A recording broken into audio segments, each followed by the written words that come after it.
Hey everybody, today we're talking about forced legal representation is a scam, okay? And I've heard, it's never happened to me, but I've heard of people complaining about being forced to have an attorney, and they can't do that, okay? But if they can presume you're one of the slaves, then they obviously try, okay? And if you watch my video, do you know who you are? My playlist, do you know who you are? Nobody's a U.S. citizen, quite frankly. But you have given them, or your parents has given them evidence that there's this thing out there, and you need to make it known in no uncertain terms that it's not you. And, you got to be a belligerent claimant. That's what you have to be. Anyways, let's get going, and we'll explain what's going on and what I believe, or it's been a remedy for me, worked great for me. They don't even want to talk to me, and I kind of like it that way. So who are attorneys? Between 75 to 90% of all lawyers are either incompetent, dishonest, or both, and that's a cite by Earl Warren, who was Chief Justice of the U.S. Supreme Court. It's been a long time since he was Chief Justice. I know that he was involved with the Warren Commission investigating the Kennedy assassination. So it's been a couple days. Slept a couple nights since then. But the point is that who better would know than the Chief Justice of the U.S. Supreme Court? And in fact, this whole investigation of the Kennedy assassination is questionable at best, and he was running the whole thing. So he was probably one of the biggest crooks out there. Anyways, so who are attorneys? Well, this is taken from their own books. This is Book 7, Corpus Juris Secundum, Section 4, Attorneys. He is, however, in a sense, an officer of the state with an obligation to the court. His first duty is to the courts and to the public, and not to the client. Whenever his duties to his client conflict with those as an officer of the court in the administration of justice, the former must yield to the latter. In other words, he has no duty to you. Matter of fact, his duties to the clerk. Okay, and we're going to show here in a little bit that all judges, there's no lawful Article 3 courts. All judges are clerks masquerading as judges, and so then his duty is to the clerk masquerading as a judge to sell you down the river. That's exactly what they do. Oh, look at this. It says clients are also called wards of the court. Well, look at that. And a ward of the court is an infant or a person of unsound mind. A ward of the court's an imbecile, okay? So if you hire an attorney, or if you have an attorney representing you, you are an imbecile. And that's Black's Law Dictionary, 4th edition. A ward of the court is an imbecile. A ward of the court is not competent. Everything is about competence and incompetence. That's why they are representing you, because you're not competent to make decisions for yourself. Therefore, the attorney's going to make the decisions for you and sell you down the river so he can make a bunch of money, and his boss, the clerk masquerading as a judge, can make a bunch of money, and they can all make out like bandits. Did you know that there's Harvard Law Review articles about how most judges retire millionaires because of all the Admiralty maritime law cases that they preside over? Well, and what they do is they convert them all over into Admiralty maritime law, which means it's a contract issue. So, again, it's all about jurisdiction. Watch my video about jurisdiction. Do you know who you are? There is no such thing as an incompetent sovereign. Do you know who you are? In propria persona, in one's own proper person, it is a rule in pleading that pleas to the jurisdiction of the court must plead in propria persona, because if pleaded by attorney, they admit the jurisdiction. As an attorney and officer of the court, he is presumed to plead after having obtained leave, which admits the jurisdiction. The practice of law cannot be licensed by any state. That's U.S. Supreme Court. The practice of law is an occupation of common right. So these attorneys are converting a right into a privilege. Oh, and get a load of this.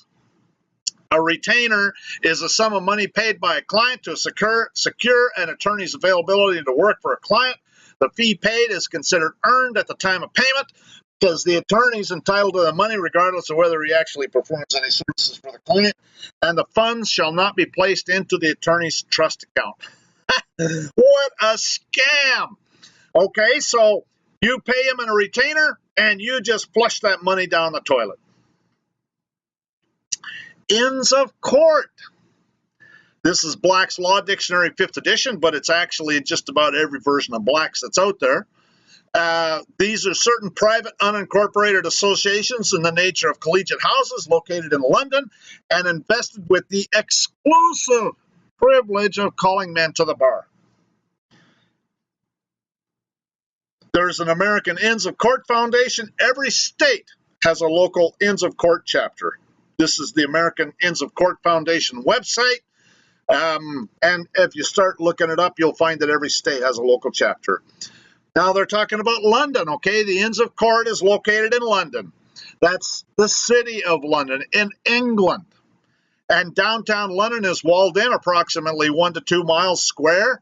I'm not sure if it's square, but it's about approximately that area. It's called... I remember the name. They have a name for it over there. The Imperial Parliament buildings are located in the City of London. The City of London was never conquered by William the Conqueror. The City of London has several gates, one of which is called Temple Bar. The only true law schools in the world are in the City of London. They teach 800 years of jury trial decisions.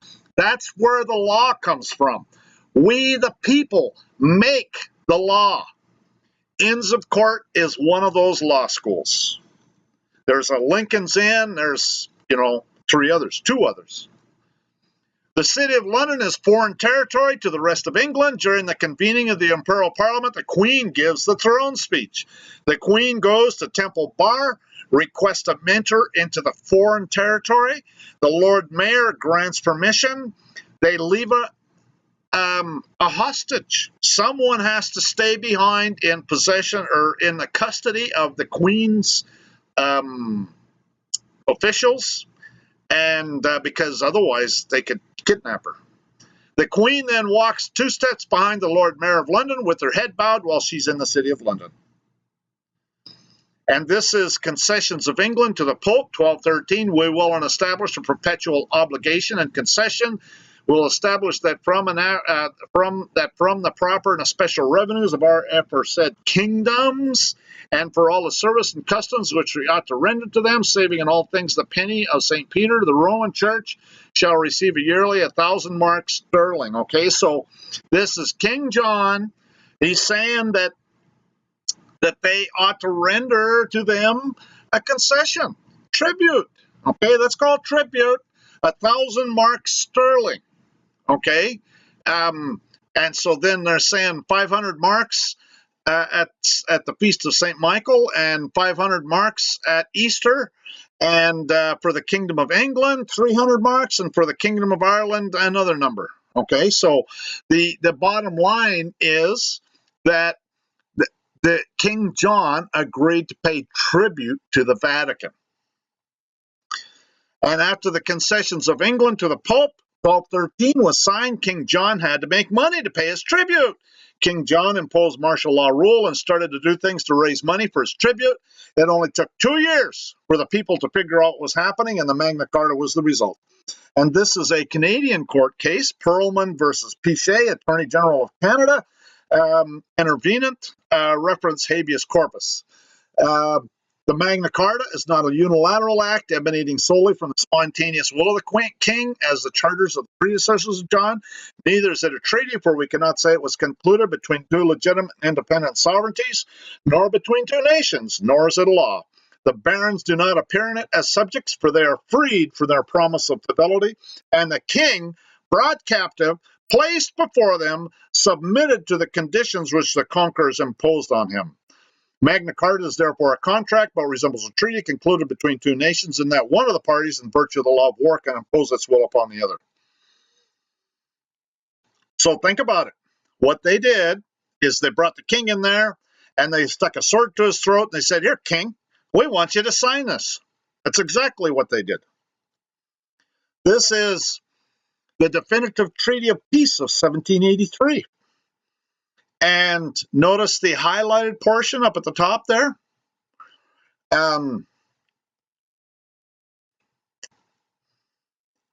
It says that having pleased divine providence to dispose the hearts of the most serene and most potent King George III, by the grace of God, King of Great Britain, France, and Ireland. Okay, he was King of France and Great Britain, and it's interesting to note, we'll talk about that in a minute, France financed the War of Independence, so actually King George financed both sides of the War of Independence.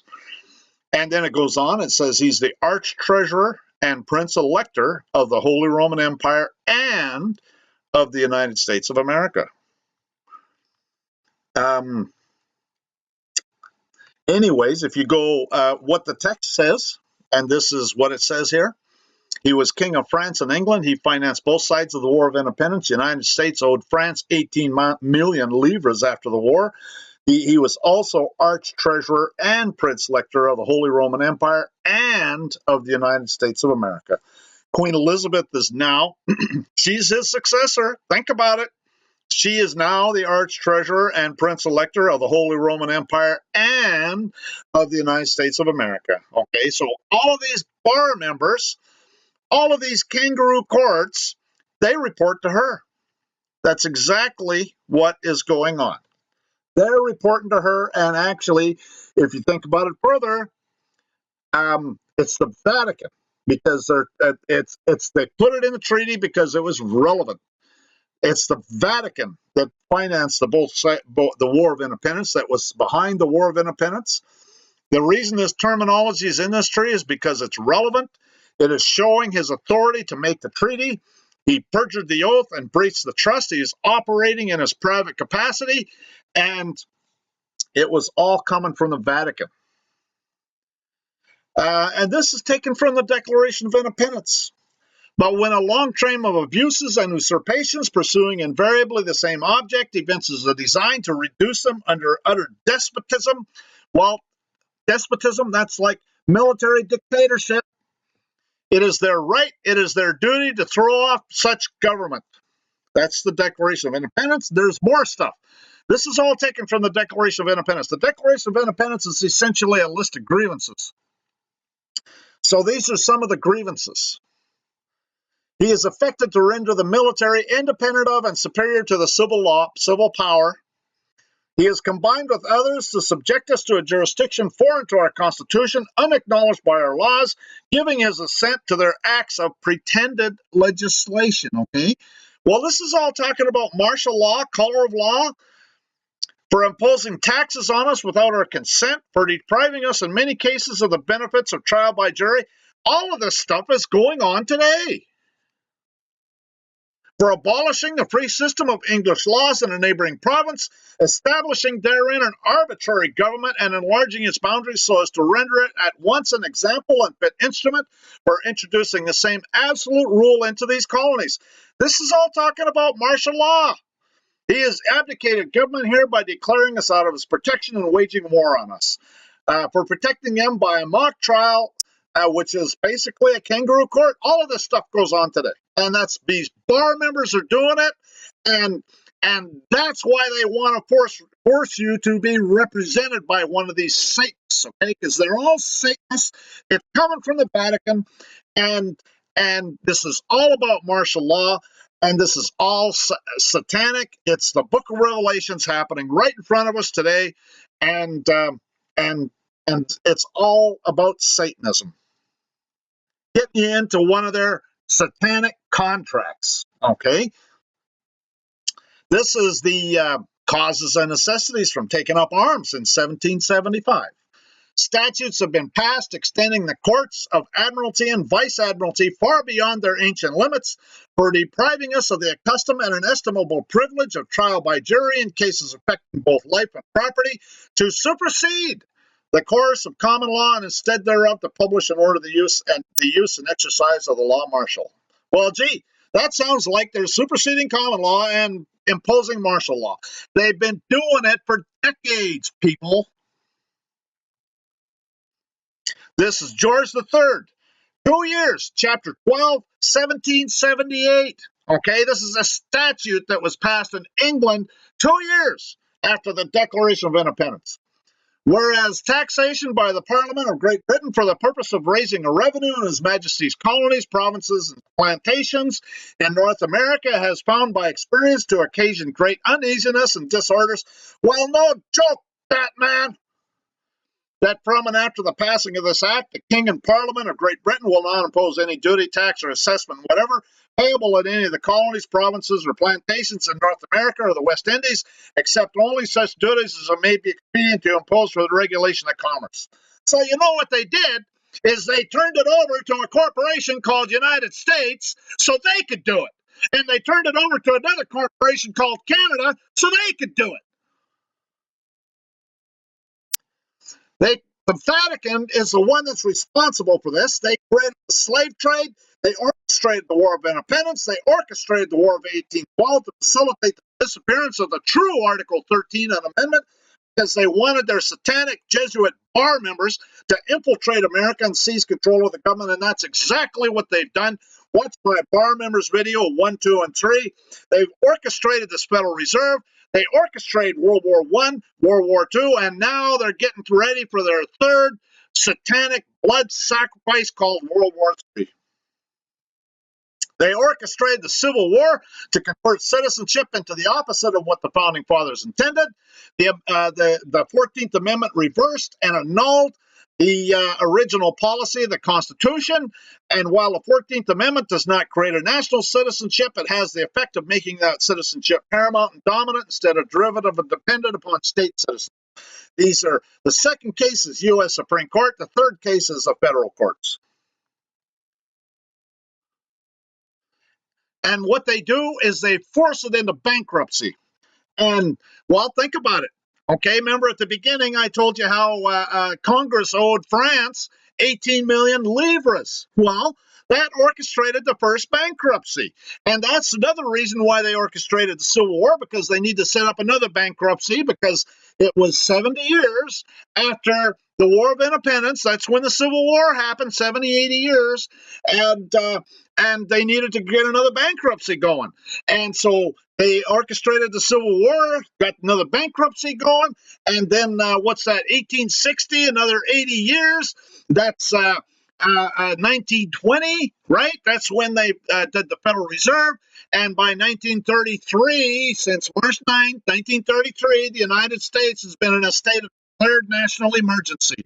Under the powers delegated by these statutes, the president may seize property, organize and control the means of production, seize commodities, assign military forces abroad, institute martial law, seize and control all transportation and communication, regulate the operation of private enterprise, restrict travel, and in a plethora of particular ways, control the lives of all American citizens.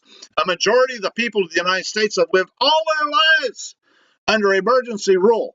For 40 years, freedoms and governmental procedures guaranteed by the Constitution have at varying degrees been abridged by laws brought into force by states of national emergency. And that's U.S. Senate Report number 93-549, dated November 19, 1973. Well, do you think anything's changed? Absolutely not. And get a load of this. This is U.S. Congressional Record, March 17, 1993.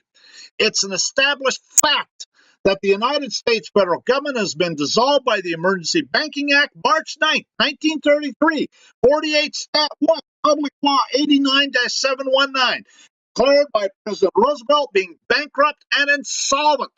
HJR 192, 73rd Congress in session June 5, 1933, joint resolution to suspend the gold standard and abrogate the gold clause, dissolved the sovereign authority of the United States and the official capacities of all United States governmental offices, officers, and departments, and is further evidence that the United States federal government exists today in name only.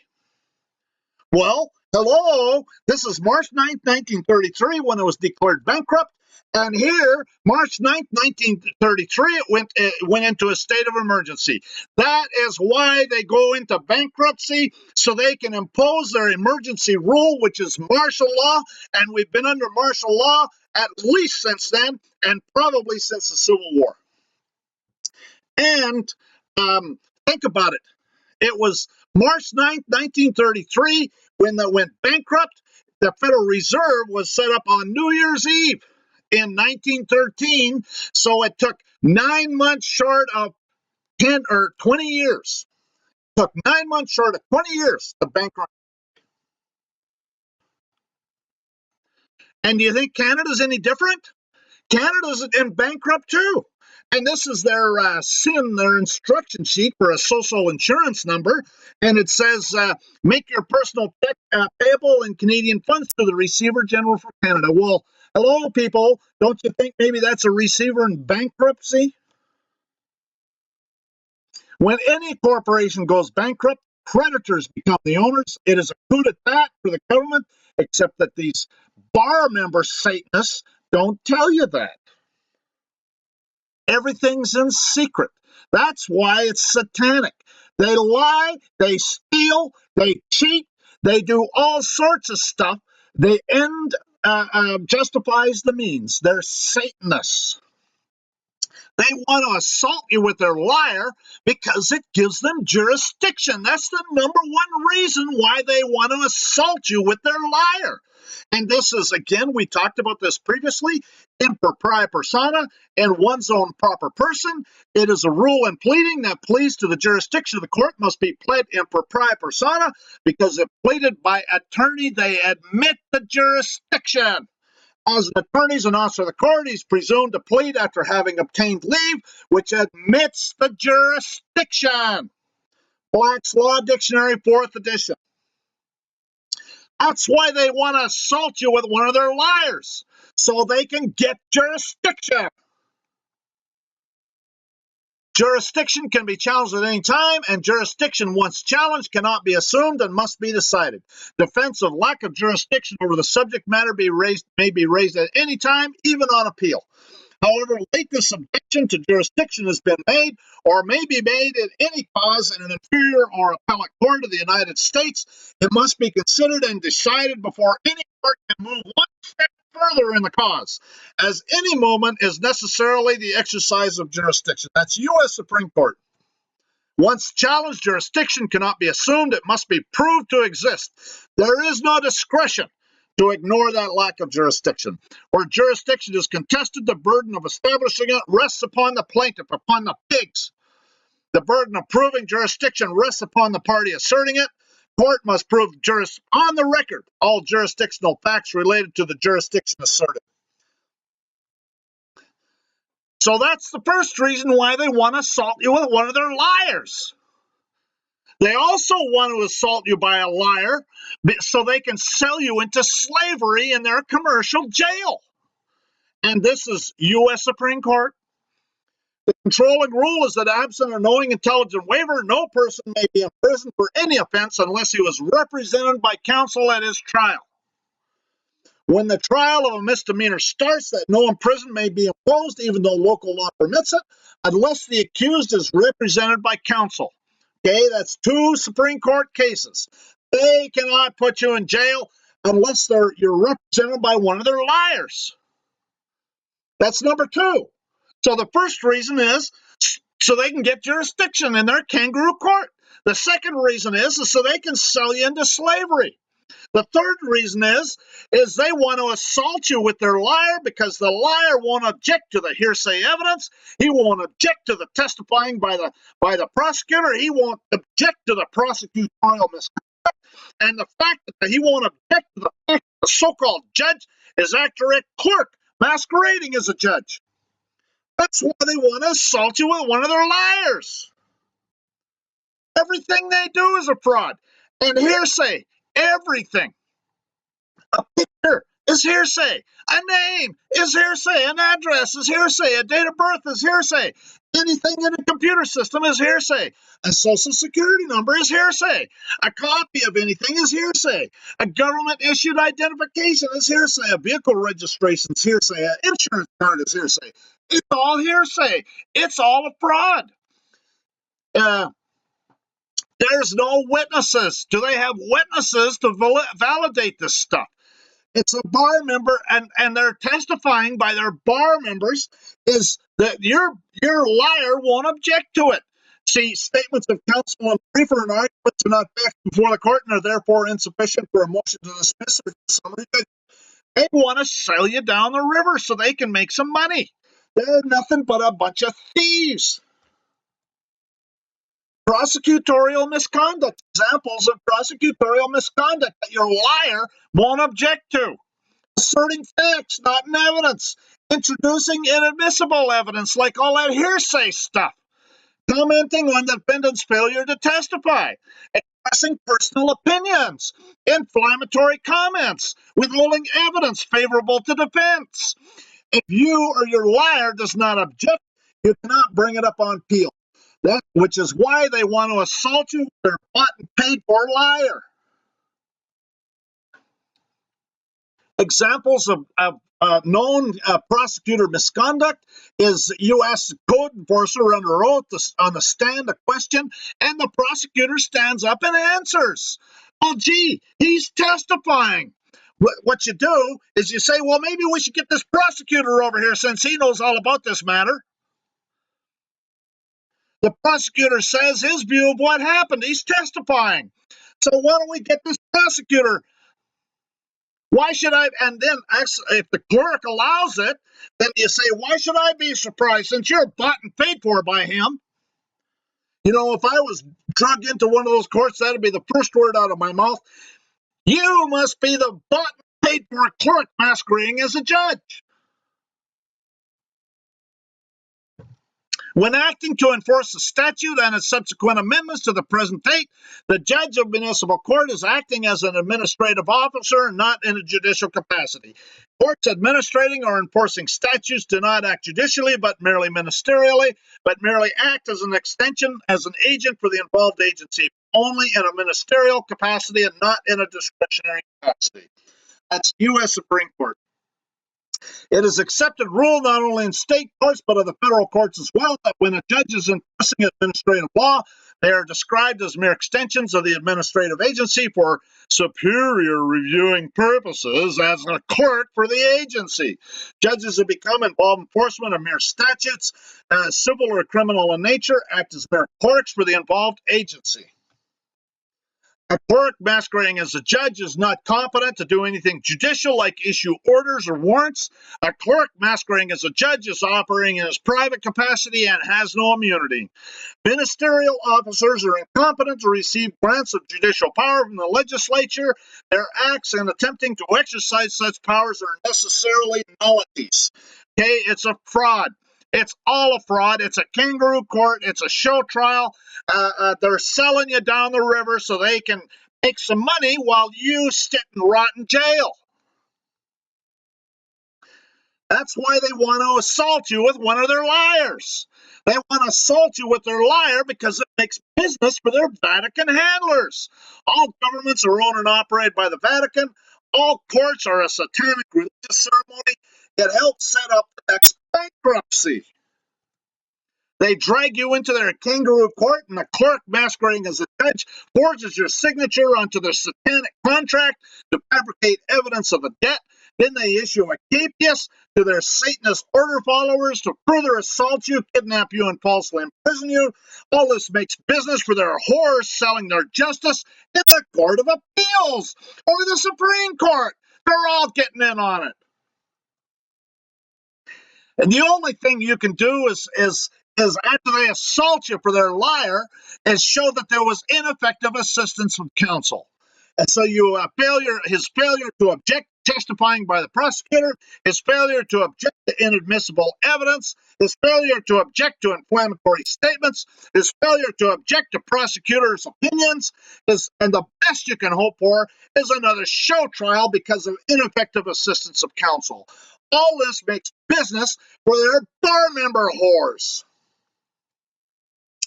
The national Satanists in D.C. are the worst at this. Many states do it too, okay? And when I say national, it's because it only applies to U.S. citizens, and if you haven't defeated their presumption that you're one of the slaves, there's a territory in every state. There's a Texas territory, and there's a Texas state. And if you're in the Texas territory, this is the national United States. If you're in the Texas state of Texas, then it's a federal United States. And so then if you're in the national United States, you're a slave, you're a piece of property. There's court cases that talk about it. They assault you and fabricate some trumped up fictitious charges. Then they give you a public pretender. Public pretender fails to object to the hearsay evidence. The public pretender fails to object to testifying on the part of his liar buddy. Public pretender fails to object to the liar's misconduct. Then they call it a fair trial. By accepting the public pretender, you're giving the so-called court jurisdiction. When the public pretender fails to object to the hearsay evidence and the testifying and the prosecutorial misconduct, there are no appealable issues for the Court of Appeals. It's not on the record for the Court of Appeals. Cannot see it if it's not on the record. They make work for all their liars at taxpayer expense. The public pretender will probably get promoted to the bench. Watch my video, do it yourself estoppel certificates. This is the solution, okay? So I'm not just complaining, okay? There's a way to put a stop to it, but you have to take it on yourself. You have to go on the attack, okay? They have presumed because of their military dictatorship that you're one of the slaves, and you got to defeat that presumption. And the best way to do it is before they even see you. So you got to serve the chief judge of the local U.S. District Court a notice of demand by registered mail that is full of estoppel certificates. It's all of that will be in the do-it-yourself estoppel certificates. Serve the U.S. attorney of the local U.S. District a notice of demand by registered mail that is estoppel certificates. Serve the U.S. Marshal of the local U.S. District a notice of demand by registered mail that's full of estoppel certificates. So think about it. I don't care if it's the IRS. I don't care who it is, okay? If it's state, it's a little bit different. But if it's any kind of federal action, they have to go past a U.S. attorney, okay?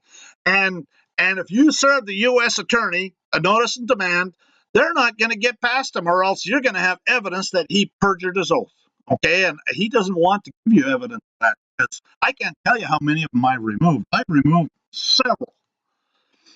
The U.S. Marshal, if it's a federal matter, is going to be the one coming to get the chief judge. If there's a matter, it's going to go on a federal court, and the chief judge, it's got to get past him. Again, that's why you do it. And if you really want to be effective, you serve every judge in the local U.S. district. And you could even serve like the judges, the local state judges, okay? I'll tell you, the more you serve, the better it is. And they'll put you in their database. Leave this guy alone, okay? That's what will happen. But again, you got to take it on yourself. You got to take action. You have to do something. If they can presume you're one of the slaves, then they're going to assault you with one of their pretenders and railroad you into their bought and paid for jail. Is there any wonder why Christ had some complete and utter contempt for the attorneys of his day? This is what happened to the Baal priests. This is 1 Samuel 18:40. And Elijah said unto them, take the prophets of Baal, let not one of them escape. And they took them, and Elijah brought them down to the brook Kishon and slew them there. Okay, they killed them all. Woe, the end justifies the means is satanic. Woe unto them that call evil good and good evil, and put darkness for light and light for darkness. If a man be found stealing any of his brethren of the children of Israel, maketh merchandise of him, or selleth him, then that thief shall die. And thou shalt put evil away from among you. And we need to put this evil away from among us, people, because otherwise we're going to be held accountable. And through covetousness shall they with vain words make merchandise of you, whose judgment now the long time lingereth not, and their damnation slumbereth not. This is exactly what they're doing. These people are Baal priests, okay? They're selling people into slavery. They're making out like bandits, making all sorts of money at it, and they're all Satanists. By which he went and preached to the spirits in prison, okay? Spirit prison, that's jail. That's hell, I should say. That's hell. Spirit prison's hell. And it shall come to pass in that day that the Lord shall punish the host of the high ones. That's all these Satanists, okay? That are on high, the kings of the earth upon the earth, they shall be gathered together as prisoners are gathered in the pit. There's all these Satanists. That's where they're going. They're going to hell. They shall be shut up in the prison, and after many days shall they be visited. It behooves every man who values liberty of conscience for himself to resist invasion of it, in case others, for their case may, by change of circumstances, become his own.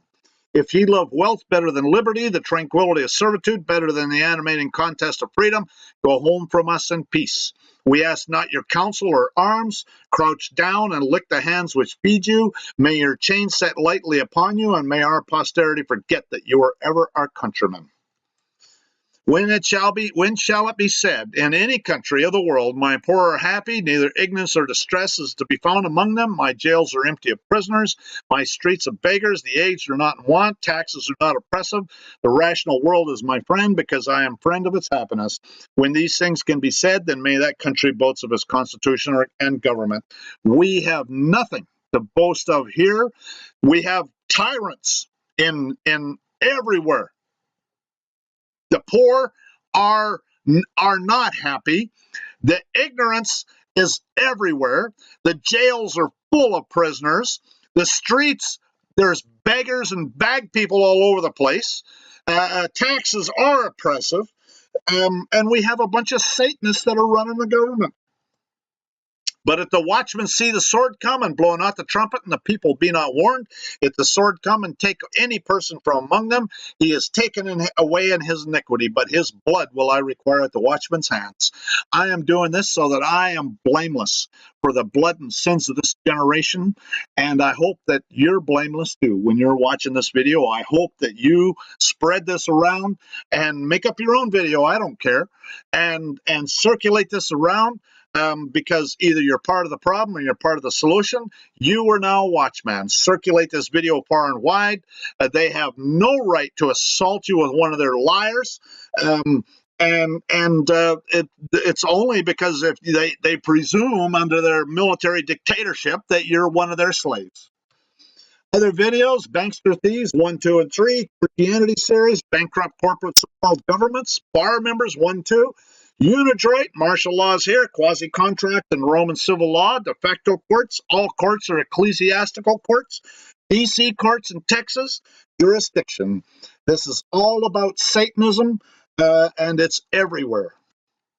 Copies of these documents can be found in my private group at Yahoo called Administrating-Your-Public-Servants. I have YouTube videos that are videos of private information shares that show these and other court citations that are available for a donation. This third paragraph is for all the Satanist revenue officers that are operating in their private capacity. And because they think that I might be wanting some privilege or benefit, they can put their privileges and benefits in the rectal orifice. Donations to support this work are appreciated. I prefer gold or silver coin. You can put your Federal Reserve notes and bank notes up your rectal orifice, but I can't accept them if I have to. I can, as a less desirable alternative, I can accept IOUs, Federal Reserve notes, PayPal gifts, checks, money orders, etc. Send me an email for particulars. If you find this useful, then you need to pay it forward. If you don't know what pay it forward means, then watch the movie.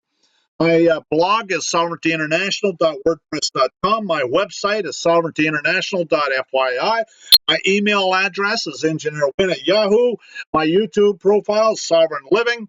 My Facebook community page is called Sovereignty International. Private groups, Sovereignty International, Yahoo and Google private groups, Administrating-Your-Public-Servants. The reason it's called Sovereignty International is because all people everywhere are born sovereign.